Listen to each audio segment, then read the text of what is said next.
Before I make some very brief remarks, once again, I did this earlier today, I want to congratulate you for what you did on November the 2nd. Hey! You have started a day. Congratulations. Because it's happening all across this country. And you all set a very fine example. So, Mr. Speaker, Mr. President, you all off to a great start. And I got to tell you, it is inspiring. A lot of other people and legislatures around this country. The words to the closing song of the 2000 Olympics sums up what we are up against and what we have started. It started on November the 2nd, but our work is not done yet. And those words say life can be a challenge. Life can seem impossible. It's never easy when there's so much on the line. But you can make a difference. There's a mission just for you. Just look inside and you will find just what you can do. Life can be a challenge. If we look at all of the crises and issues we face, you'd have to say that life is a challenge. With the economic crisis, the energy crisis, the entitlement crisis, the moral crisis, the immigration crisis, and most importantly, the leadership crisis that we have. Life is a challenge. But you have started to meet that challenge right here in New Hampshire. Life is a challenge. It might seem impossible.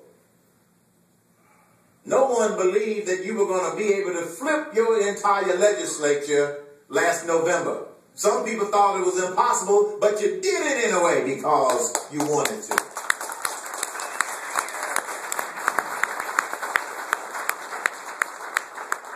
If our founding fathers had believed in the impossible, they never would have founded this nation. So you have done what some thought was impossible.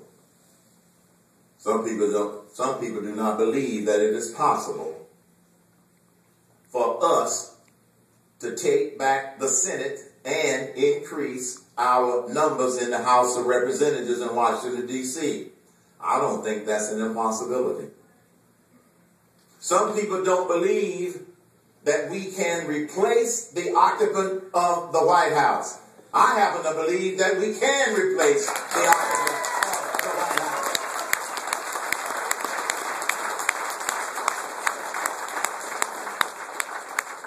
And there are some people who do not believe that a businessman that has never held public office can get the Republican nomination and become president of the United States.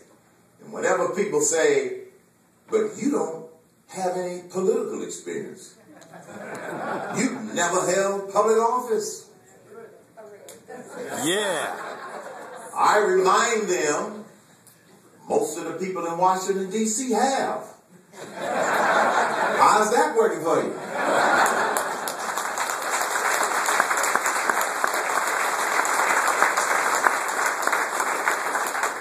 And one of the things that I have learned as I travel and talk to so many people across this country is that the American electorate, they have an appetite for a problem solver. And if you happen to be a politician, that's okay. But we need problems solved in this nation, which is why, even though a lot of people might think that it's an impossibility for someone like me to become president of the United States, given all of the odds against me, I do not believe it is impossible because the American people believe in the impossible becoming possible. That's who's going to elect Herman Cain president of the United States if I run. I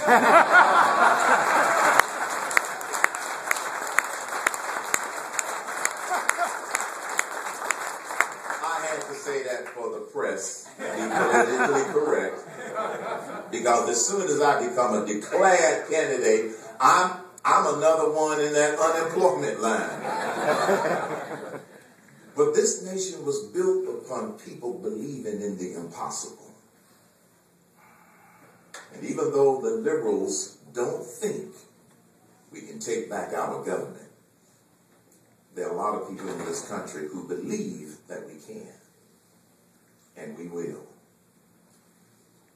One of the questions I get at nearly every one of the town hall meetings that I speak at, or rallies that I speak at, or interviews, why are you running or considering a run for the presidency?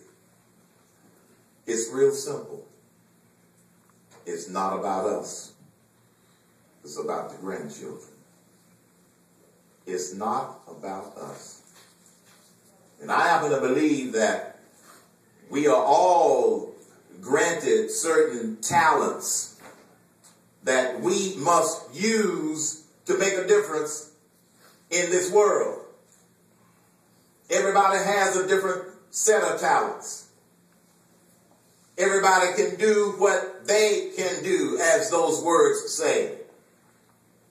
And we were all put here to make a difference with our individual talents, whether it is volunteering and being a Tea Party leader for the first time, or whether it's running for the President of the United States for the first time. We all have to use our talents in order to leave this country a little bit better off for the grandchildren.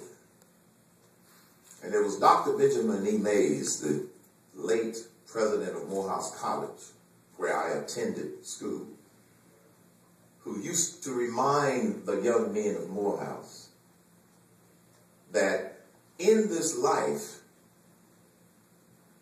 life is just a minute in order to use your talents, in order to make a difference.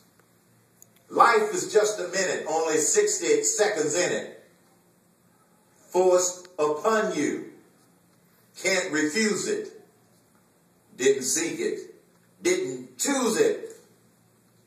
But it's up to each of us to use it.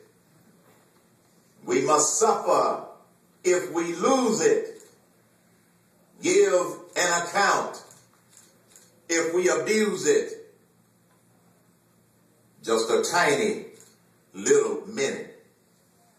But our possibilities for America are in it. Thank you and God bless you.